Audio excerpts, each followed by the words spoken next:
I'll just give it another few seconds just as I see the numbers going up there before we get started, okay? Okay, that's looking pretty stable.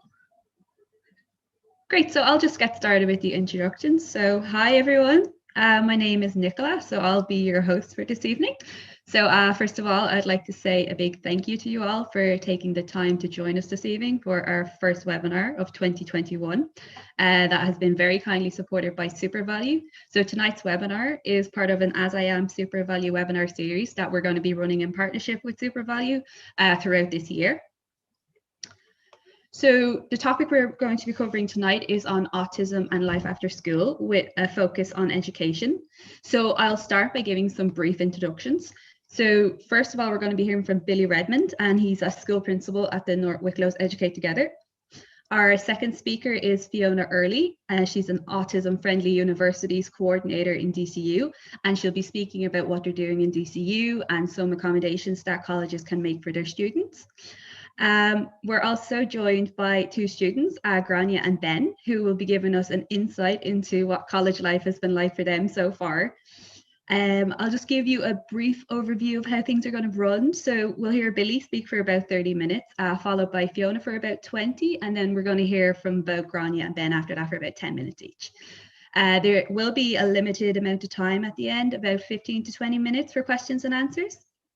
So I'll just very briefly go over some housekeeping. So if you look at the bottom of your screen and hover your mouse over, you'll see a Q&A box. So if you have any questions at all, you can just pop that question into that box, just not the chat box, because then everyone can see who's asking and the details of the question. So just to keep confidentiality.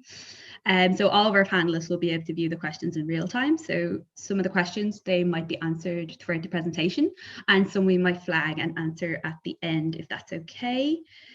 And just a reminder to everyone that this webinar will be recorded and it will be available on our YouTube page from tomorrow as well.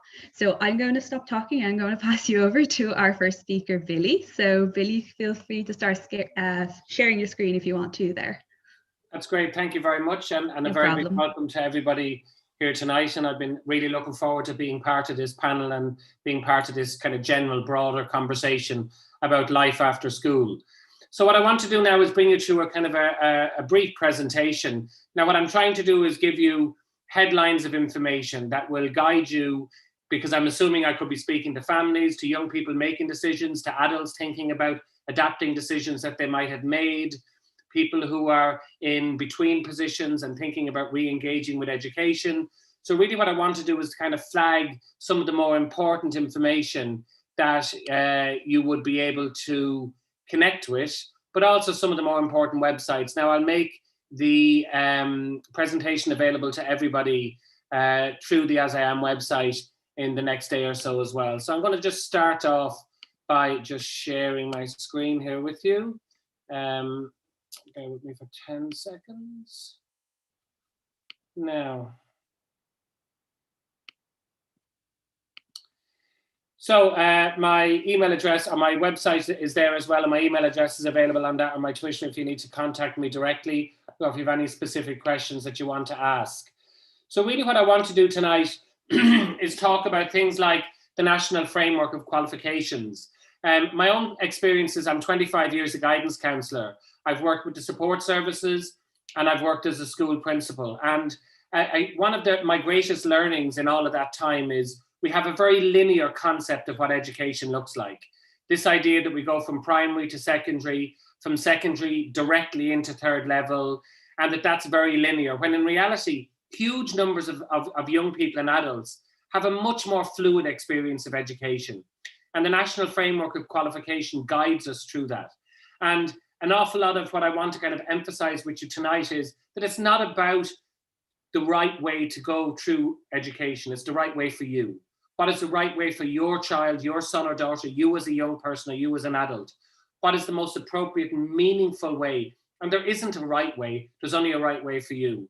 We're going to mention a little bit around transition planning and around vocational literacy, because we need to be thinking about vocational planning the whole way through school, starting at the very, very early stages in primary school, is that we start thinking and expanding concepts of what we can do, what we might do, what we're able to do, and remove this idea that If I'm not doing so many honours papers, I can't do things. When in reality, we must be much more open about our options and our possibilities. And we must sow those seeds of potential in our young people very, very early in school.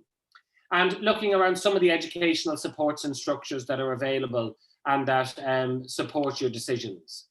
In general in Ireland, we work under the continuum of support. And that most students, when we're in school, they're either part of that universal support system, they're part of the targeted and the intensive.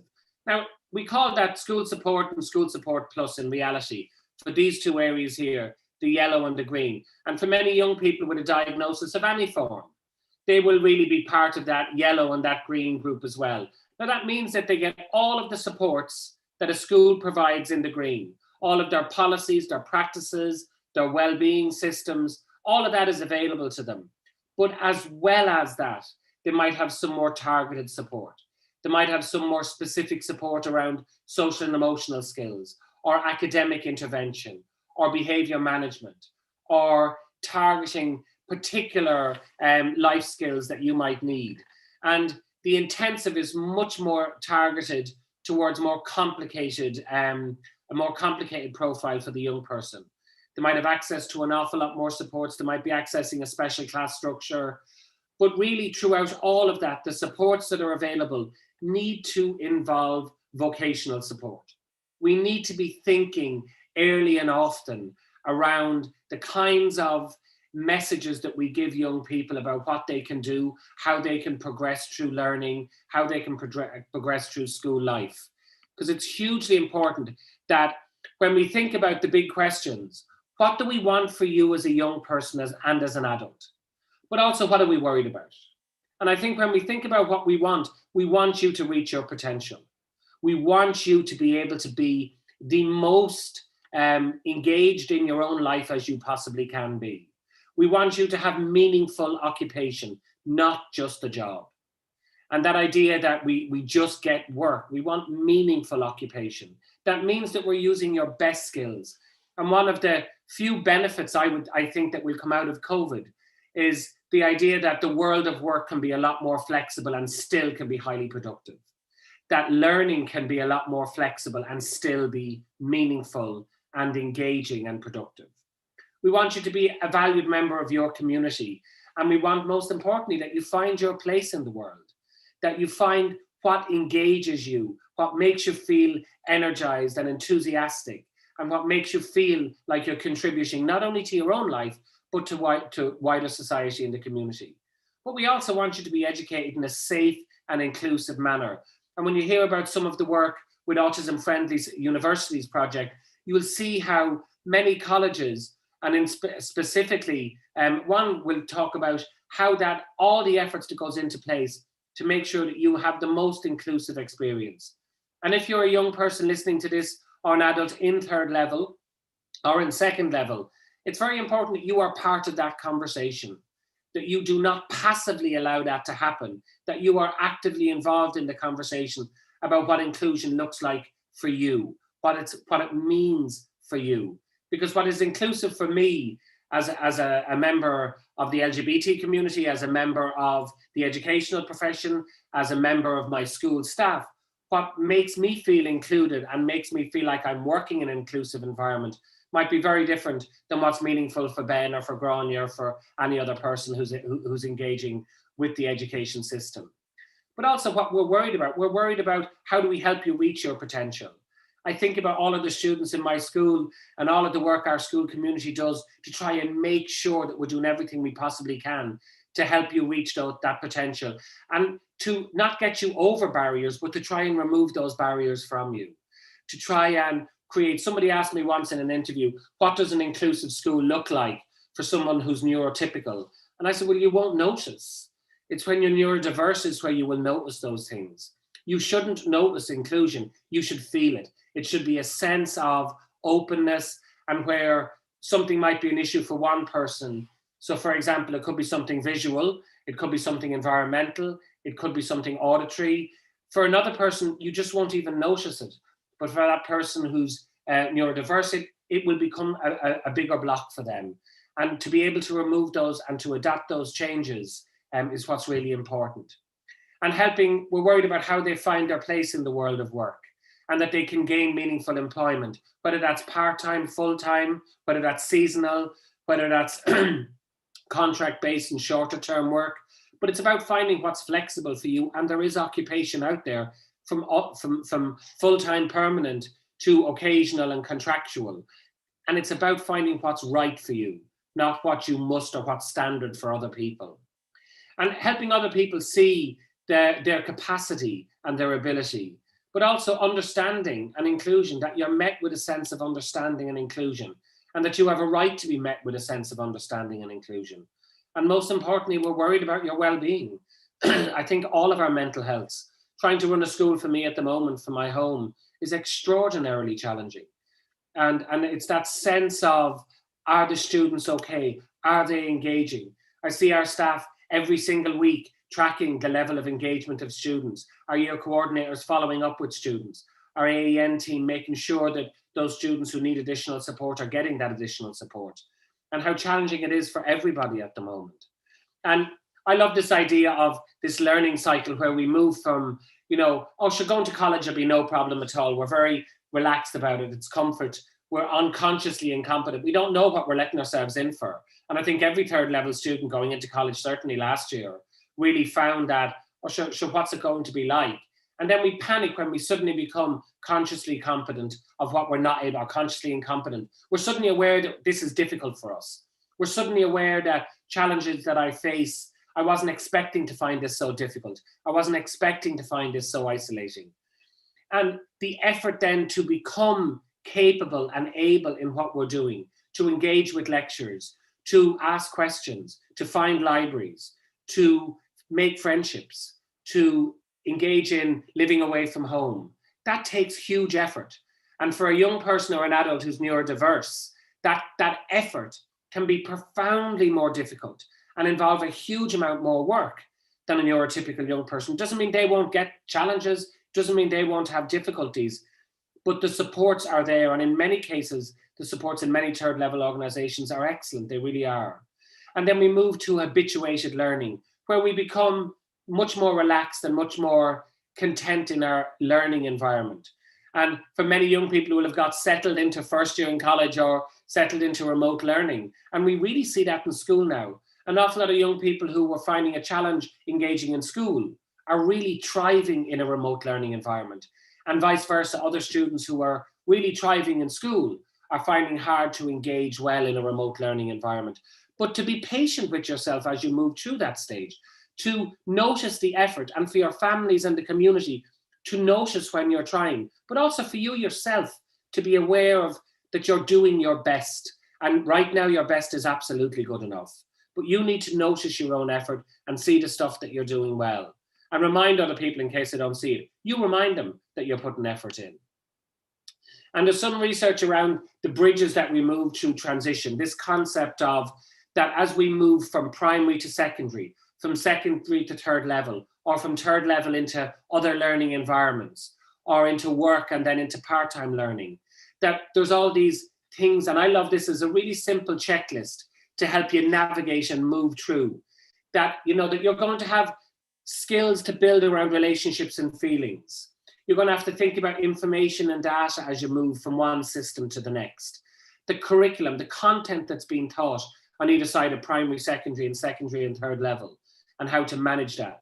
For many young people, they thrive in third level or PLC programs because they're not doing 7 different subjects anymore. They're focusing on one area that's interconnected. And that interconnected nature of learning becomes far more connected to what they're doing and to their occupation. So that interconnected nature of the learning makes it easier.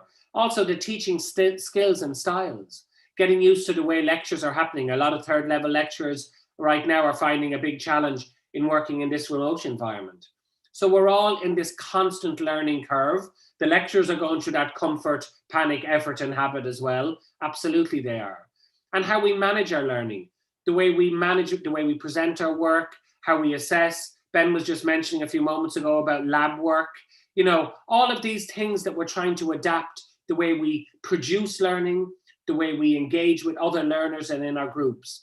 And I like that as a really simple checklist to remember that we have to be thinking about each of those 5 areas to make sure that we're taking care of each other, but also thinking about the wellness triggers, thinking about academic learning and skills, our social skills and our friendships. I was listening to one of the Students' Union this week on an interview, the 3rd level Students' Union, and they were really talking about that isolation that many young people are feeling now, trying to learn in a remote environment and not being able to connect with their peers. But also that building of independence. And independence doesn't happen overnight.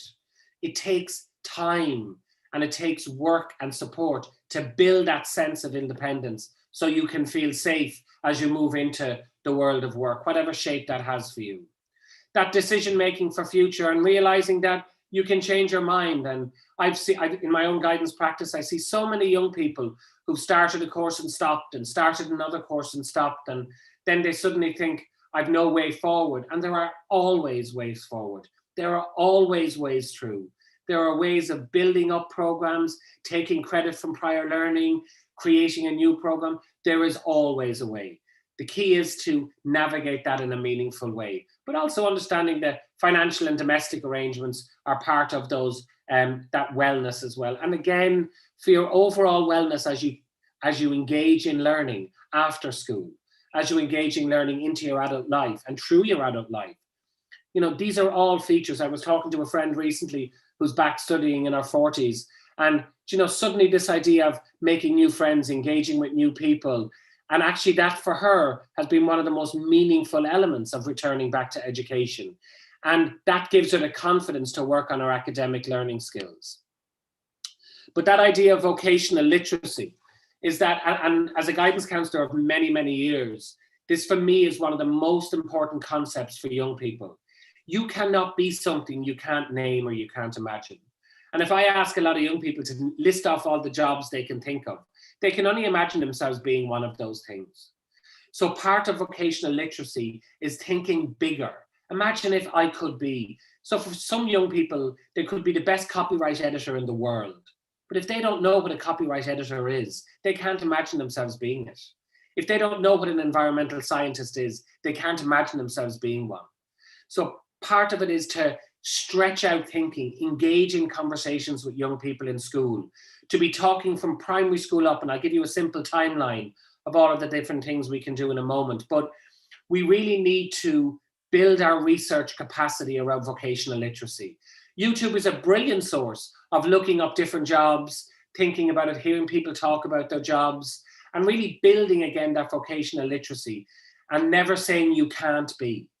From a very early age, that I can't or you can't needs to be removed from vocational literacy. Of course you can. It might take you a bit longer. It might take you a bit more focus. You might do your degree over 8 years, not 4 years.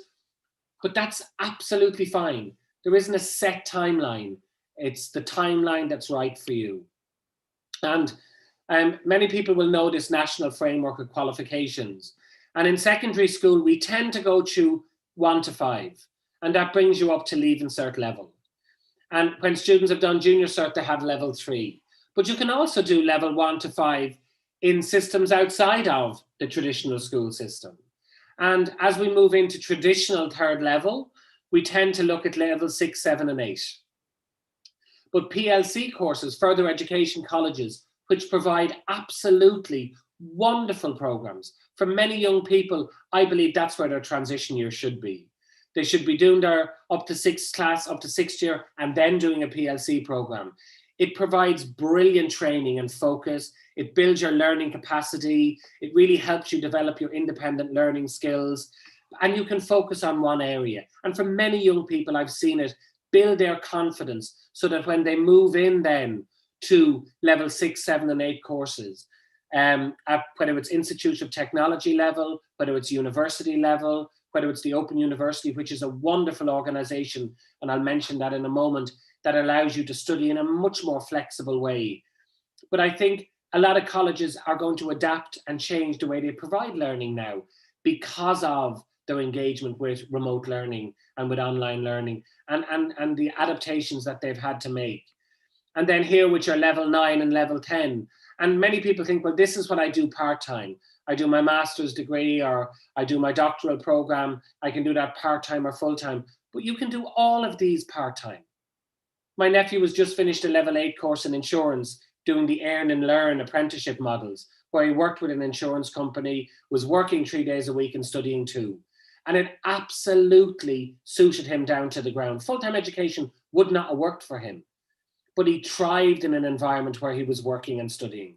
And the idea that the level 8 degree you get through a model like that, or the level 8 degree you get through the Open University, is in some way less than the level 8 degree you will get full-time in a university or in an institute of technology, I'm sorry, with respect, is nonsense. A level 8 degree is a level 8 degree. And whatever way, and if you want to do level 6, 2 years full-time, and then you move into part-time study for your level 7 or level 8, that's absolutely fine too. And there is huge flexibility in the way that you can do that. And that as we think about timeline planning, you know, in primary school, having those questions about when I grow up, I can be, thinking about all of those kinds of options, looking at subject choice in transition to second level, and making sure that you're making good choices there, understanding the implications of certain decisions and what that might mean for you. So for example, taking languages versus not taking languages, engaging in science subjects, all of those things, that there is flexibility as you move through school, but having those conversations nice and early. Junior cert programs, looking at curricular options, attending vocational events. In transition, there's so many different things you can do. College visits have been pretty much non-existent this year, but there has been great virtual events provided by the colleges. In 5th year and 6th year, there's a lot more work you can do. And I'll mention DARE and here now in a moment. DARE is the disability access route into education, and here is the higher education access scheme. And both of those will provide additional support, more specifically DARE in the context of a diagnosis. And then in college, and as you move through college and postgraduate studies, like I very often meet young people thinking about what will I do after my degree, and looking at not only in their own college, but looking at other colleges, looking at part-time and full-time options, and realizing that you have huge flexibility in that. And I suppose the next steps is to talk about careers and opportunities as a young person with other people you know, with your family. Google videos of different work types and learn more about what that job looks like. Sometimes looking at the professional websites of, for example, the Occupational Therapists Association of Ireland or the Engineers Society, all of those, you learn more about the work by seeing what those professionals talk about. You can have a look at my website. There's a really strong link section there with loads of links to studying in Ireland, studying abroad, but also including vocational preparation. If you're under the continuum of support in school, if you have a student support file, if you have a personal pupil plan or an IEP, making sure that vocational preparation is in that, making sure that's part of your learning journey, not just in 5th and 6th year, but the entire way through school life. Have loads of conversations with your guidance counsellor, but also plan different paths. Imagine if I went to college by doing it this way. Imagine if I worked for a year and then went to college. Imagine if I do a PLC and then go to college. Imagine if I don't go to college till I'm in my 20s. I decide I want to wait. There are always options. And again, there's only the right way for you, not the right way for anybody else. And there are many paths, as I've mentioned. Everything from the CAO system, which applications for they close on the 1st of February, but you can apply late. But generally people have registered by the 1st of February. The National Learning Network and Rehab, accesscolleges.ie, you'll get a lot more information on here and there systems as well. Part-time flexi learning, and a lot of the colleges are providing that. Probably one of the best and one of the longest doing it, and I'll mention them, is the Open University. And they really do provide a very broad range of courses up to level 8. But you'll find a lot of students will have done traditional full-time education and will then move across into them to finish their degree. The Earn and Learn programs, a lot of them are business apprenticeships now. We have areas, for example, in insurance, but also traditional apprenticeship models and the post-leaving cert courses, which are an absolute excellent route into the CAO system as well. And I've often recommended to a student, go from 3rd year to 5th year and let your PLC course be your transition year. And that's for you after the Leaving Cert before college. And it really allows you to focus on an area, to build your capacity in an area, to build your understanding of, but also to help you clarify decisions that you were thinking about making. And there are loads of system supports, and I'm only going to mention some of these very quickly. You can have a look at the website or the slides again. But race and dare are very important. The college themselves will have great support, but just go onto the individual college websites and look at student support systems. Rehab.ie, again, excellent information on courses available there. And the new government website, the rightcourse.ie, I was only looking at it this week, and there are some really good, excellent programs available. A lot of them are very computer and technology based, but they're excellent for anyone at the moment who would like to do something or engage in something, and they're all free. And these are just a couple of slides, and I'm not going to go through them in detail because they're all on the DARE website, accesscollege.ie, but it just brings you through all of the process of applying to DARE. And these are taken directly from that website. There's a brilliant PowerPoint presentation available there that you can go through, looking at all of the eligibility considerations, the educational impact statements, and all of the different considerations if you're thinking of applying through that route. And it gives you really, really good timelines to allow you to consider. Well, you need to have marked on your CAO form if you're applying through DARE and HERE by the 1st of March, your supporting documentation by the 15th. Now, DARE has announced this week that they have made some changes to the information provided and how it's provided, that electronic signatures and stamps from school are acceptable, and they've widened the time frame for the evidence documentation to be provided. And you get all that information on the accesstocollege.ie website, which again is really an excellent website with great information there for you. And Rehab, just to mention rehab.ie, they have really good, the National Learning Network. They have excellent courses across all those areas, arts, crafts, media, catering, tourism, really, really good programs, both full and part-time options available. And again, the Open University, they have a really, really, and if you just Google Open University Ireland, you'll get really good options available there. And what I love about them is their programs are done in blocks of 15, 30, 45, and 60 credits. And to get a degree, it's 360 credits. But you can take as long as you need, up to 9 years to get your degree. So if you need to work very slowly and very gently through a program, if you need to really take your time, that is absolutely okay. And it has, if you've started a course and not finished it, you can go and apply for credit with the Open University. They'll give you credit for prior learning and you can finish off your degree either in that area or as an open degree where you add in some new topics. And they provide courses across all of these different areas here, both undergraduate and postgraduate. Now, I'm very aware, that's a whistle-stop tour, and it's an overview of all of these different areas that you can think about for career planning.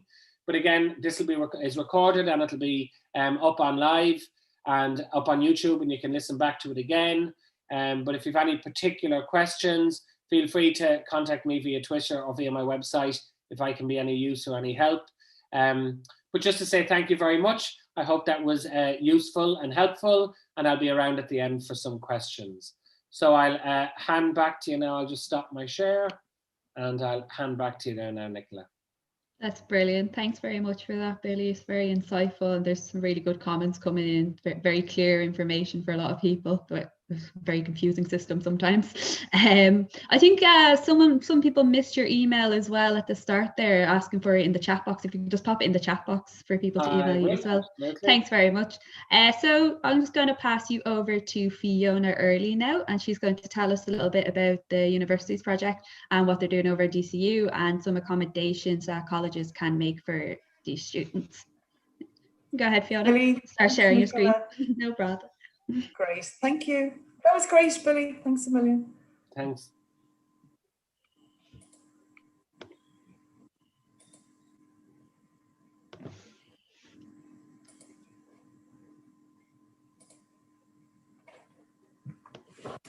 Okay, I'm just going to talk a bit about the DCU project. It's a project to make the university autism friendly, and my role is the coordinator of this project.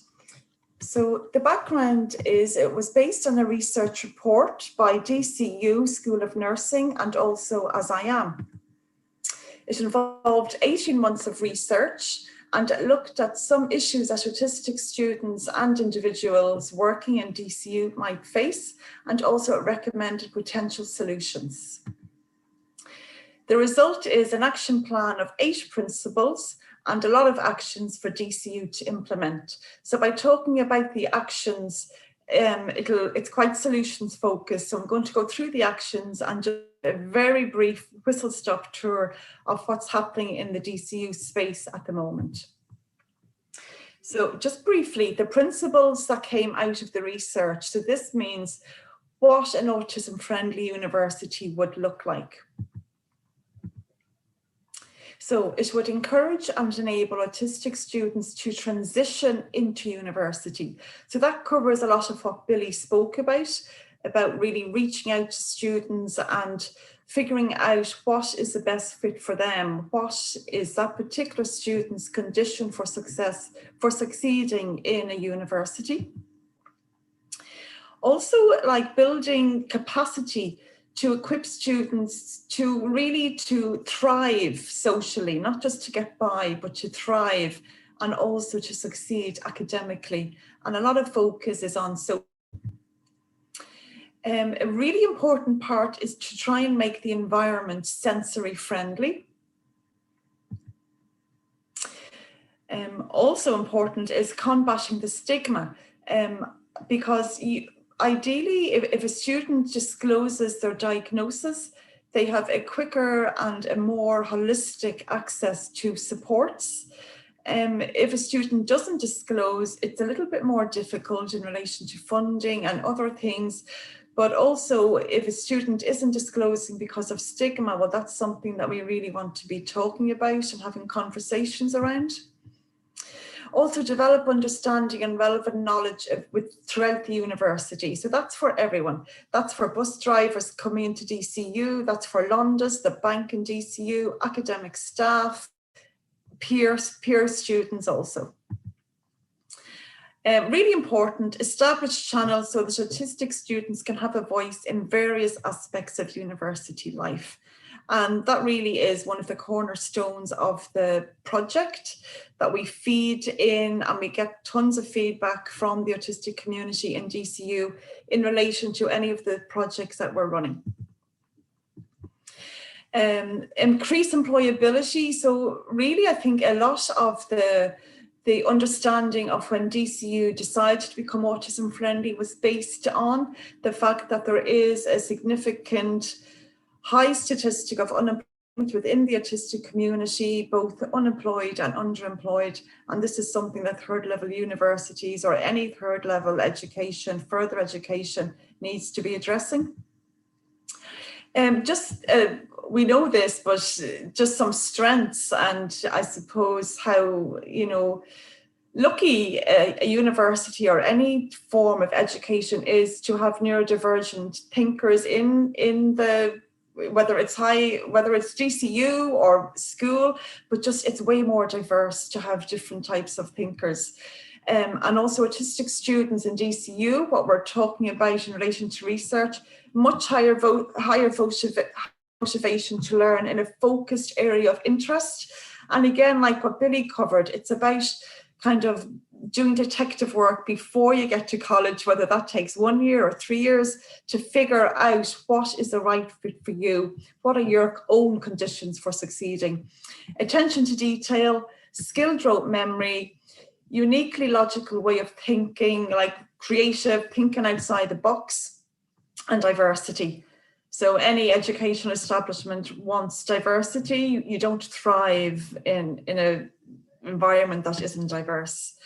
Some of the reports that came up in the research, the transition might be a little bit difficult settling in, and it focused on the social and academic settling in. So maybe a different way of learning, a different way of managing your time. Also social, just making friends, starting from scratch. Stigma. why some students aren't disclosing. So only 54% of autistic students in 2017, when the report was done, were disclosing their diagnosis out of fear of being stigmatized. Communication. So the difficulty isn't with the autistic student, the difficulty is with the whole community in DCU, just really a lack of awareness around different processing styles and different communication styles.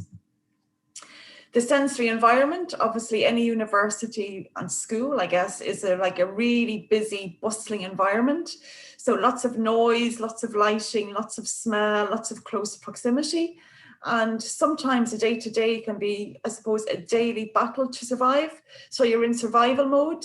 It's difficult to thrive academically and to flourish socially if you are just in survival mode day-to-day. So we're working on the sensory environment a lot.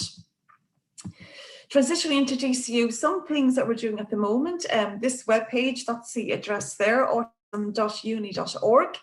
This webpage comprises of a lot of videos and testimonials from the neurodivergent community on their top tips for settling into college, and also, I suppose, the first 1 or 2 or 3 years. There's a lot of student stories and a lot of professional interviews in it as well. It's quite focused on transition, but really it also focuses on the whole educational journey. In relation to reducing stigma, so we're very obviously focused on any media attention that we have is obviously positive. A lot of awareness raising events. The DCU Neurodivergent Society speak or have begun to speak at like seminars within DCU. They're linking in with other universities. They're trying to set up guides and support for other universities to form neurodivergent societies, because there aren't many neurodivergent societies in different universities from our research. The Neurodivergent Society offers a whole schedule of events as well every week. Anything that we do, there's nothing at all signposting. This is for a person with sensory sensitivities. It's universal. So it's really, there's no perception that if you're using a hatch or you're in a quiet area, that you are there because you might be neurodivergent.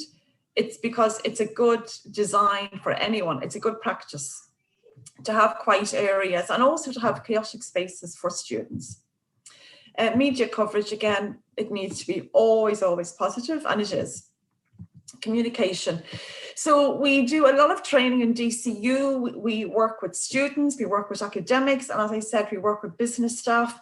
We really focus on different communication styles, because that's what students are coming back and telling us, that they're having issues with communication and feeling that they're not being understood or they're not understanding. It's a two-way system. Also, working with DC academic staff at the moment in a current project in like how to present lectures in an autism-friendly way. Instructional design, how to give feedback in an autism-friendly way, and a lot of anything, obviously, and I just spoke about reducing stigma, anything that is suggested, it's universally friendly, so it's not picking out anyone. It's a way of having different formats that suit different people without singling out any community of different thinkers. A lot of work with the Students' Union and the Office of Student Life, supporting them that they run events that are sensory friendly.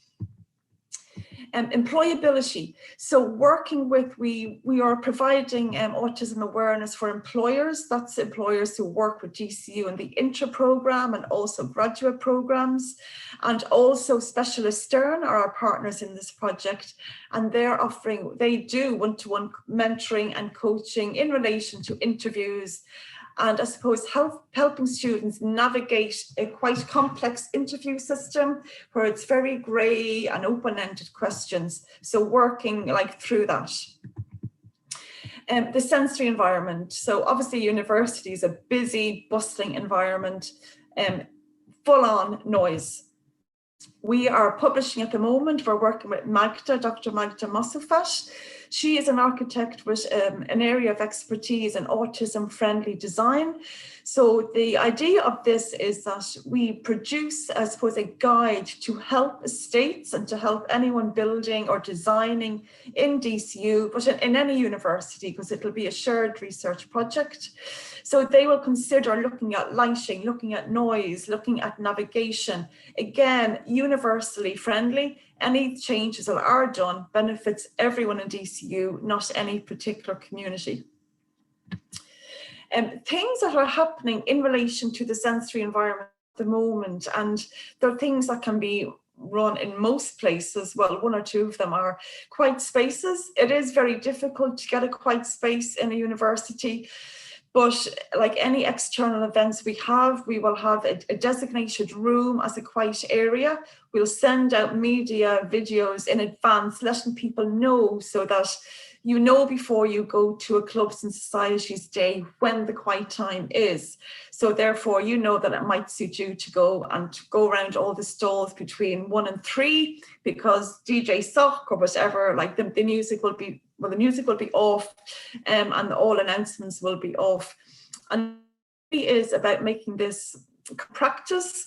So it's also reaching out to like any conferences internally or externally that are being held, and supporting people to make their conference sensory friendly by providing like a list of things in advance, and by making everything quite scheduled and clear, basic clear communication on what's happening and how you might have some space, whether it's a quiet space or a chaotic space, when you come to that event, whether it's a conference or clubs and socks day. We're working on designing a navigation map, again, universally friendly, but we'll add things on like that. Perhaps you might be able to tell the volume before you go into a lecture hall. You know, the temperature, you might be able to tell the busyness. We're working on this at the moment. We have sensory pods which students use, and we have escape hatches. So a lot of focus on the environment day to day, and considering like how it might feel to have sensory sensitivities when you are in an environment that is throwing light and noise and sound at you. So my email address is fiona.earley@dcu. I'll be here till the end, but also if you think of any questions or anything at all in relation to attending DCU, I'd link in with a lot of parents and students, and we do visits before students start. So email me with any questions, and I'll also check out questions that have come. Thanks a million. Thanks so much, Fiona. That was great. Really great insights into there. So I'm just going to pass over now to, I think, Gráinne. You're going to go first, is it? So Gráinne is just going to be speaking about her own personal experience in college so far, and giving you some tips and advice. Hello, everybody. I did the Leaving Certificate Applied last June, and now I'm doing a PLC course in Redmond College of Further Education, and I'm doing one in an office course. Because with the Leaving Certificate Applied, it's hard sometimes to go straight to higher education. So I did a PLC first, and then I decided I'll decide after that if I want to go on and do something in higher education or not. But I did work experience in Leaving Certificate Applied in an office, and it really helped me to decide this office course that I wanted to do. And I also did it in a school office and in a legal secretary office, but I prefer a school office. And college is difficult at the moment because it's all on Zoom because of COVID, but I am learning great skills through Zoom, and we have a WhatsApp group and the teachers are helpful and friendly. So they're always available if we need any help or support.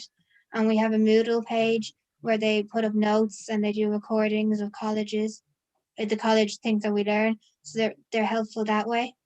And also, I would advise to look into PLC courses and look at things maybe you're interested in, but then you might think you're not interested in. Because sometimes the things you're not interested in, you have a look at and you actually are interested in. And you never thought that until now. And in the college, there's a great guidance counsellor, and I scheduled a meeting with him, and we had a chat with him about all my needs, and we were able to get supports available for me. So one day a week, I get to have a tutor where I get to do one-to-one lessons. So she gets to do whatever I want, like assignments or exam help. And then we were going in one day a week up until November. So that was great help. So I got to meet my teachers and get to be familiar with the college a bit more and get to see some of my peers in my class. I didn't see them all because we had to be split in 2 groups, but I got to see most of them, and it was helpful to get a feel for the college and to know the layout and stuff like that. And attend, I would say if there's any virtual open days online, to attend them so you get to talk to the teachers who are teaching the subjects that you're interested in, because you never know until you get to speak to someone what the course is like, or if it's challenging or easy, or if you need any help in that sense. And I think they're good, the open days, and to be organized and to sometimes to apply early, because if you leave it too late, you never know, they might get full and you might get a place. But also look at different colleges, because some colleges might do the same course as another, but just to have a look and to see, because they might, but even though they do the same course, they might do them a bit differently. So to have a look at those as well and see what you might find. And then some colleges might be too hard to get to and some might be easier to get to. So have a look at that too. I found was easy factor as well.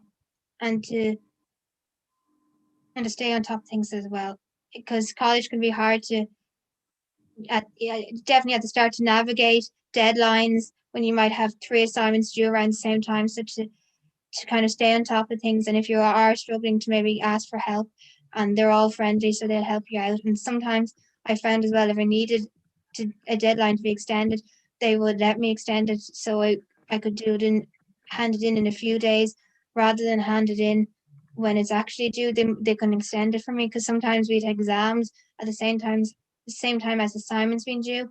So it's good to kind of ask for the extension, and they're always helpful and they'll do whatever they can to help you. And they did recordings of our classes, so if I need to go over stuff for my project, I was able to look at the recordings, and they were able to help me then with different parts of the project. And I found the WhatsApp group really helpful, because if I was stuck, there would be a friend in the class who might be able to help me and give me help and tips and advice, and then I could do the same for him or her. So it was nice to be able to have the WhatsApp group and to go in the one day a week. I know it's hard on Zoom when you have internet issues or you can't always log in, but when you have supports like that, that's really helpful to have the backup when classes are finished, so you can get the help you need. And the teachers are there through email, and everyone's there helping you in whatever way possible. So always reach out to the guidance counsellor and to people, and there's different supports in the college, so reach out to them for help and tips and advice. And PLCs are a great stepping stone to college, so if you're not 100% sure what you want to do next, try a PLC, have a look, and then they'll help you out to decide if you want to go into higher education, or if you want to do, sometimes they have a second year, so I'm doing level 5, but they have a level 6 as well. So, and I find I might do the level 6 because I can advance my skills even further. And in the office course, you're doing a lot of computer skills like Excel, database, Word, and I find they're all helpful, because when you go into a job, not all jobs, but some jobs might be computerized, so it'd be great for me to advance on my computer skills and to learn different things that colleges might want, that jobs might want, in like the Word, and we're learning how to type up emails and documents and letters and do stuff like that. So it's great skills, kind of, then I can decide then what type of area I want to go into when I'm finished. But it can be any area then. Once you have computer skills, it's kind of a good stepping stone. So that's why I kind of chose this course, to advance and to learn them. And because I did the work experience in a school and I really enjoyed the computer aspect, I wanted to continue and do some sort of computer skills and computer access like that and advance even further. Thank you for taking the time to listen to my speech. Thanks so much, Grainne. It's great to hear that you're getting so much support in college as well. It's always really nice to hear that. And Ben, I'll pass over to you now if you just want to start chatting away. That's great. Thanks, Nicola. Hi, everyone. Very good evening to you. I'm really happy to be involved this evening in this webinar. So it's great to be here speaking to you this evening. My name is Ben Rowsome. I've been involved with AsIAm for many, many years now. I would have started off as a member of the youth leadership team back in 2015. I would have gone on till 2018, and then I've worked as a youth ambassador since then for AsIAm. I'm studying in Trinity College Dublin. I'm in my second year studying physics, and I was interested in science and maths from the word go. So I definitely wanted to try and get into a physics course of some sort, and thankfully I did. And the college experience for me has been very interesting, intense at times. You know that there were some difficult moments. I won't lie, but overall, it's been extremely positive. The friends I've made and everything has been really, really great. But I think, so I'll start from the beginning, I guess, is the easiest way. So I think Fiona and Billy both mentioned the DARE scheme at one point. I know certainly Fiona did. And that really stood to me when I was applying for courses on my CAL.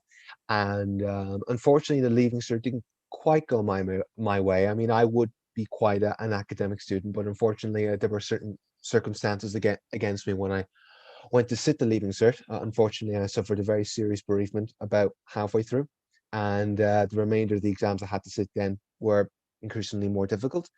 And in the end, I ended up getting 443, which would be I mean, it's still respectable. I think in hindsight, I'm very happy with those results. But at the time, I was quite disappointed because I knew I could have done far, far better. And bearing in mind, the course I wanted to get into was about 500 odd points. So in normal circumstances, unfortunately, you won't have made the grade. But thankfully to the DARE scheme, I was able to get into my physics course on reduced points, having made the other entry requirements. I think it was H3 in physics and a H3 in math. Honestly, I don't remember now. But in any case, the DARE scheme was a formidable asset to me and allowed me then to excel into a tertiary level education in spite of the circumstances that I was under when I sat the exams. And when I started then in college, you know, the first few weeks you definitely hit the ground running. There's a lot of information that's being thrown at you. The lectures, the tutorials, they all come thick and fast. Certainly in the sciences anyway. I don't know, I can't speak on behalf of any arts and humanities students, but certainly in the sciences, you know, you have a full up timetable, 9 to 5. Well, maybe not quite 9 to 5 every day, but you know, you do a lot of hours as part of a science course in Trinity College, certainly. And it was a lot to take on because it's a new way of living as well as a new way of learning. And you know, I suppose I'm a person that really doesn't deal well with change, big change, and I think you could certainly say that about a lot of people on the autistic spectrum. I mean, I'm obviously won't speak on behalf of everyone on the autistic spectrum, but I think it would be fair to say that a lot of people with autism don't deal very well with change. And I can certainly say that the transition from primary to secondary was very difficult as well. So this wasn't exactly a new thing. And when you arrive at Trinity College, or any college for that matter, you know, there's new smells, new sounds, you know, new sights. You're dealing with, you know, new people, and they all sound like very simple things, very mundane things when you say them out loud now. But you know, bring them all together in that setting, and it can be extremely overwhelming. And certainly in those first few weeks, it was very overwhelming. And I suppose as well, but considering the summer I had with the bereavement, but also the fact that I genuinely missed a lot of my secondary school friends, that first semester was really, really tough. And there were moments in that first semester where I felt I possibly couldn't do it. I mean, the work, you know, was coming thick and fast. My anxiety was at a high. You know, I was finding it really difficult to manage particular moments in the semester. But I have to say, one of the best things I ever did when I first stepped into college was getting in touch with the disability services from the word go. And I would advise this to everyone, whether you have autism or whatever disability it is you have, and you are starting college, if you can get in touch with the nearest resources to you, the disability services, whatever, that will really stand to you throughout your time in college. Now, I obviously had regular meetings with them from the word go, even if you don't find you're in that regular contact with them.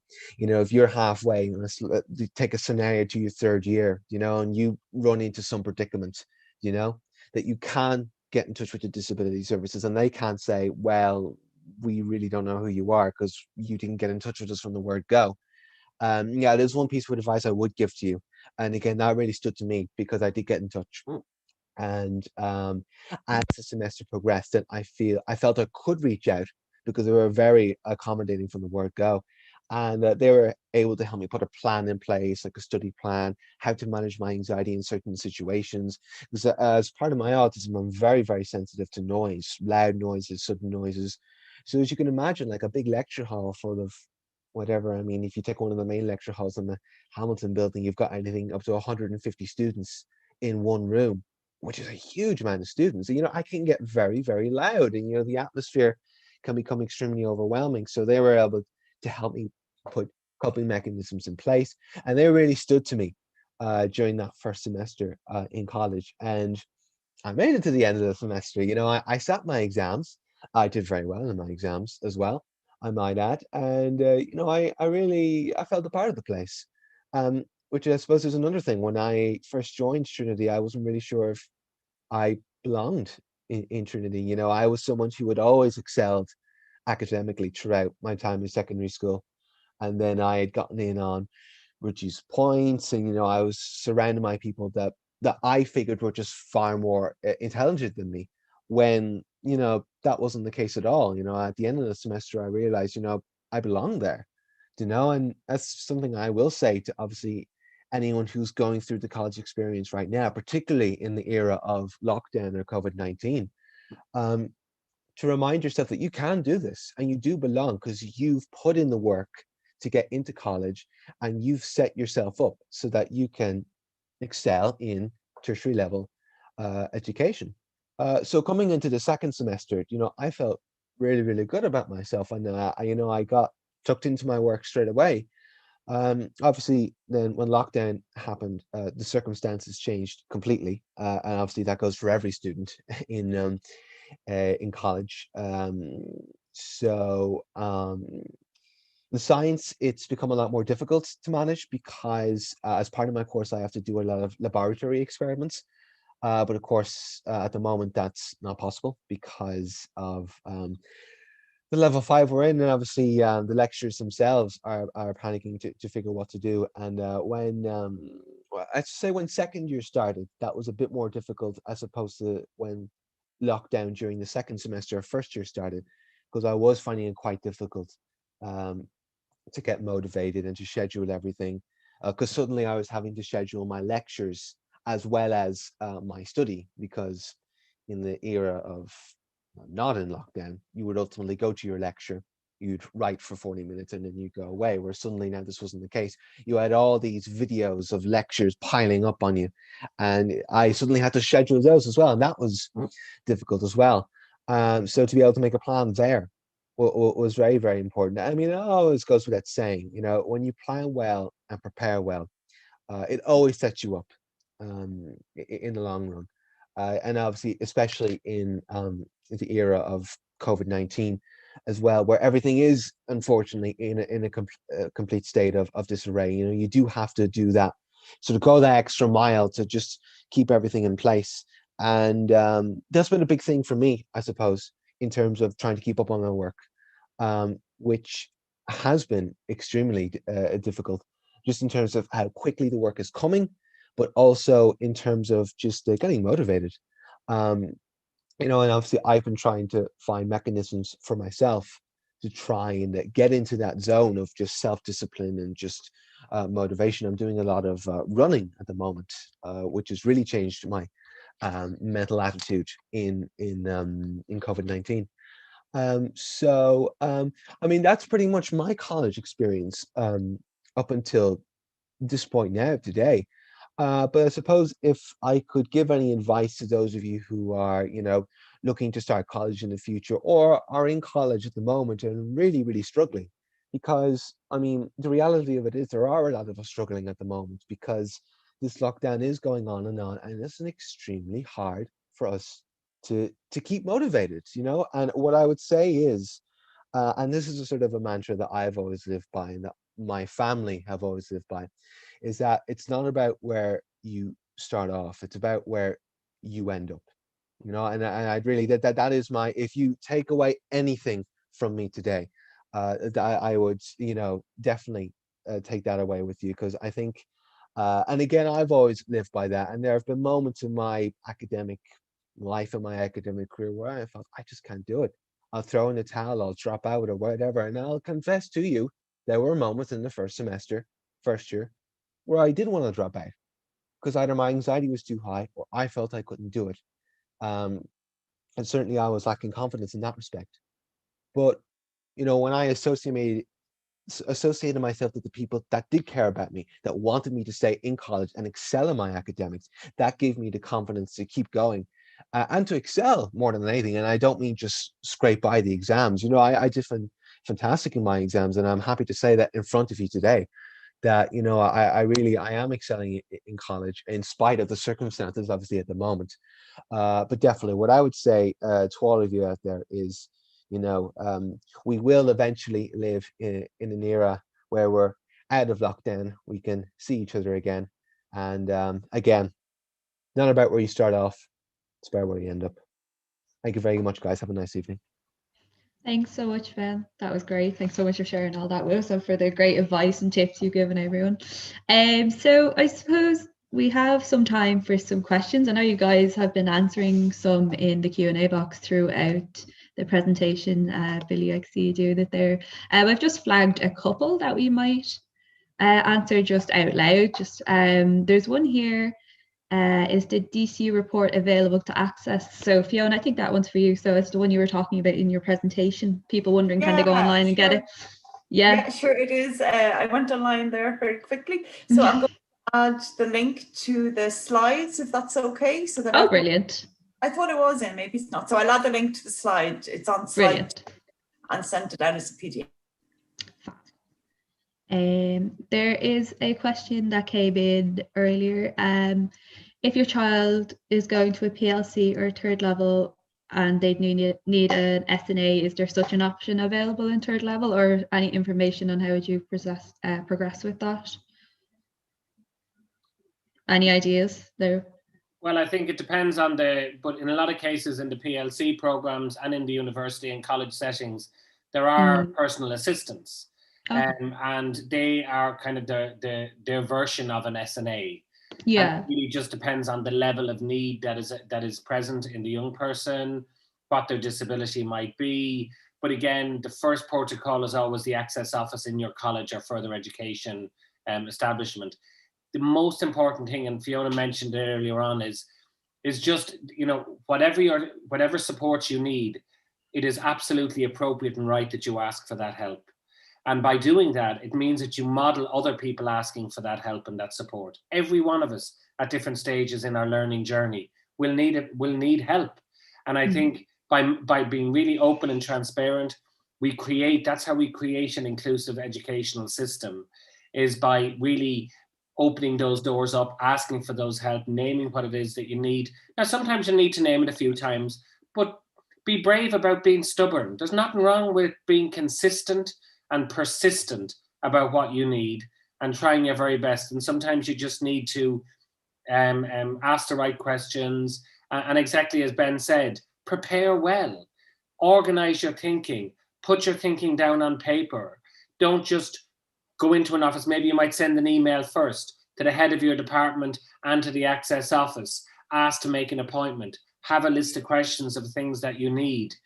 If you need a friend or an adult to go with you, name that. If you're anxious about those kinds of meetings and you want a support person to go with you and you want a friend or a member of your family to go with you, absolutely name those things and be again, as I said, there's no right journey for one person. There's only the right journey for you. Brilliant. Thanks very much for that. Another one come in here. Does something need to be done to apply for DARE when you're in 5th year, or can it wait until you're in 6th year? Generally, it waits till you're in 6th year. It depends on the identified need and what you're applying for. So there might need to be an updated, standardized profiler done for numeracy or literacy, depending on whether you're applying through, you're using things like dyslexia or dyscalculia or dyspraxia. It would really depend on the young person's need. But again, the slight changes they've made to DARE this year to extend, normally the standardized test had to be done within 2 years. So some schools might do a standardized profiler in 5th year that they can use in 6th year. This year, they're allowing them to use it over a 3-year period because of the challenges. A lot of schools like mine would be doing updated standardized profiles with students applying to DARE now to get those scores. So they have them, but there's a slightly wider space now this year because of COVID. But all that information is on accesstocollege.ie, that website. Right. Collegeaccess.ie, sorry. There's a specific one here. So it says, as an adult who only just got diagnosed, I gained a degree but struggled greatly for many reasons. What would be my best options for reskilling in a different field with supports from an unknown diagnosis as a mature student? You have lots of options, really. I think, well, first thing, I'd definitely go to the rightcourse.ie. There's some, depending on what you want to reskill into, but it's extraordinary. You can pretty much adapt your career at postgrad level part-time into most things. If you already have your degree, you can use postgraduate study to move you into different areas of career progression to add. I often say to people that your degree is like the cupcake and your master's and postgrad is like the icing. So that's what adds the kind of the extra skills and qualities. But at postgrad level, whether it's higher diploma, master's degree, they can all be done part-time. They're very flexible. All of the colleges offer programs. A great starting point is qualifax.ie, and you go to the course search section and look at postgrads. And you can see, so for example, if you type in business, you'll see that there are well over 180 or 90 business postgrad courses in Ireland. Now, some of those will be full-time, some of them will be part-time. The Open University is another great source, but also springboard courses that the Department of Education and the government are providing that are free to people who are maybe either not in work or their job has been furloughed, and they can be done, and they're usually done through the Institutes of Technology as well. So check out what's local to you, especially when you're adapting your career. You don't want to have huge changes. You live in Wexford and suddenly you're moving to Letterkenny to do a postgrad. What you want to have is something that allows you to layer your current life and your redirection over, and that transition space. So I'm a huge fan of part-time study. I mean, I've done about 4 or 5 postgrads, all part-time, 1 or 2 nights a week, you know, and it's a gentle progression. But be patient with yourself, understand that you're not in it alone, and there's nothing about it. Like, I'm dyslexic, so I know even when I was doing master's degrees, there wouldn't be a page that wouldn't be covered in spelling mistakes. Just so be it. You'll fix each one at a time. You know, be gentle and fair with yourself, be brave, and be consistent. That's all you can really do. Fiona, this might be one for you. It says, to enter DCU, does a student have to complete the traditional Leaving Cert? So is there other routes of getting into the college? From my knowledge, yes, the traditional Leaving Cert. I don't know if Billy knows of another way in. Certainly students enter through DARE and Access, but with the Leaving Cert. There are kind of some gentler ways that you can, like for example, as a mature student, and when you're going through the mature student route, you don't need to have done a Leaving Cert. So many people might have worked for a couple of years, and when they're past 23, they'll start applying into full-time education, and the traditional Leaving Cert is not necessary in that case. But there are limited places available to mature students.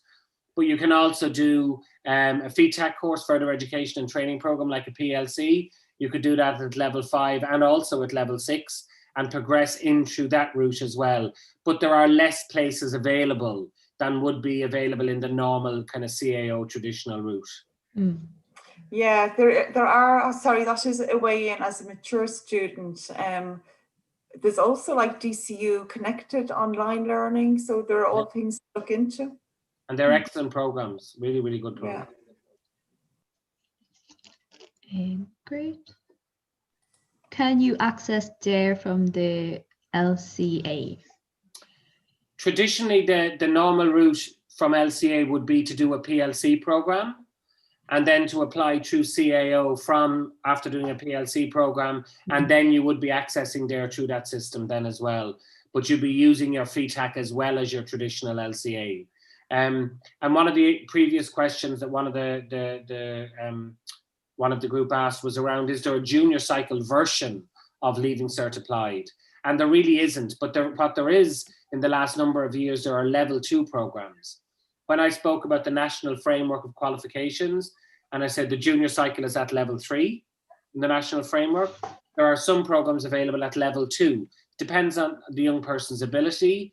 And some schools are offering them, other schools maybe haven't stepped into that space yet. But again, it's really important that you talk to your school about that. But traditionally, I know with our students who are doing LCA, they will all progress on, and they will progress on by doing their PLC course, and then going from, exactly as Gráinne said, they'll go from further education into higher education if that's what they'd like to do, or they might decide to progress into higher education using a part-time model and working as well. Or some students will complete their further education program. I was speaking to one young person recently who did 2 different further education programs over 2 years, hadn't done the traditional Leaving Cert, really enjoyed both those programs, and was now ready to apply to higher education. So again, it's really down to what works for you. It's not about a set route that everyone follows, because it just doesn't work like that. Great. There's one here actually interesting. Would I be considered as a mature student at the age of 22? How old do you have to be a mature student? Most of the time now is 23. 23, so not far off. Yeah, no, not far off. No. That's the one thing you can guarantee, we do get older. So yeah. Sorry now. Lots of people saying thank you and good luck to Gráinne, and then they found it very helpful. Lots of lovely comments there if you guys want to read through. Thanks very much, guys. There's one just came in here. How open have you found employers to be in employing students with challenges or diagnosis? Do graduates experience much stigma? Any thoughts on that? So in relation to stigma in workplaces, absolutely, there is still stigma there. I do strongly believe it's reducing. I think companies and employers are realizing that they are suffering a huge loss by not having a diverse workforce. So there is a movement out there where companies are seeking people that we've spoke about, you know, who have specific, I suppose, areas within remote learning. But that's not to say that it's all engineering and that type of brain. I do think that stigma is being reduced. It's certainly there within the workplace, but Billy might have more insight into this, but there is definitely a movement into neurodiversity in the workplace. And I think people are more aware of adjustments that can be made and accommodations, and they're very simple adjustments. And I think also you can plan your career well, especially like, let's say if you're in further education or higher education, you know, think about internships, think about organizations you'd like to work for, and contacting them nice and early, not in May, but in October, November, December, for maybe the following summer for an internship for 2 or 3 weeks. And part of it is we're all part of that bigger conversation. And you can name in a very open and proud way that you have some additional need, or you might need a bit of support or a bit of flexibility. But also AsIAm are doing really, really great work. A huge element of AsIAM's work is around adapting and training the workforce. And whether it's working with state bodies, whether it's working with private enterprise. And again, the AsIAm website's a great source where you can see, for example, you know, SuperValu is a brilliant example of that. All of the work that they have been doing to create an organization and an environment that is inclusive. And they are practice is modeling the way. And there are other organizations, tend to be some of the bigger and the more tech organizations that are now employing inclusion managers or officers within the organization to try and make sure the organization is as inclusive as possible. But it needs to happen with you, not, you know, for you. So part of it is stepping into that space, creating the conversation, naming what it is that you need. And if they're not able to provide it for you, maybe they're the wrong organization for you to work in, and keep looking. That means that you have to be a little bit more persistent, but it's an ongoing space. But certainly the legislation is behind you. There is a much bigger body of legislation and policy and procedure that is placing an onus on employers to create an environment that is more inclusive and that is more neurodiverse. Brilliant. I think we'll leave the questions at that. So just want to say a massive thank you to everyone, and really appreciate everyone giving up their time to be with us this evening. I really hope everyone got something out of it and they found it beneficial. So if you've enjoyed or benefited in any way from tonight's seminar, you might consider making a donation to AsIAm. We've just popped a link just in the chat box there. In the chat function, sorry. So just a reminder to everyone as well, this will be available as a recording on YouTube tomorrow. So if any of your friends have missed out, or if you want to share with anyone, it will be available tomorrow. And just a reminder as well that we will be covering autism and life after school with a focus on employment at the end of February. So do keep an eye out on our social media for updates on that seminar. Thanks very much, everyone. So I hope everyone has the rest of their evening is lovely. And thanks again, guys, for joining us and taking the time this evening. Bye. Thanks, guys. Bye, guys.